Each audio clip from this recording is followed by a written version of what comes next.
سلام رفقا، به این ویدیو خوش اومدید. امروز اومدیم مربوط ترین مکان‌های GTA San Andreas. بریم سراغ ویدیو.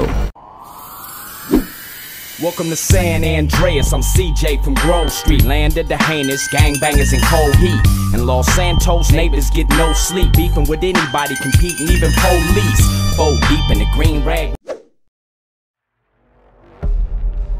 یکی از مکان‌های ترسناک این پل است. این پل که در شهر کالیفرنیا قرار داره و یکی از کارگران میفته داخل بتون و چند نفر روی این پل خودکشی کردن و این پل به پل خودکشی معروف هست. داخل بازی که یکی رو از ماشین بندازیم بیرون، مرد پروونه‌ای.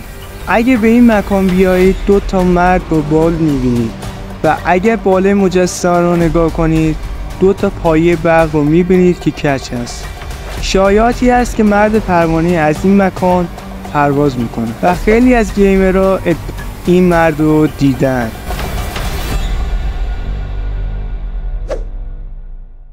ماشین ارواح.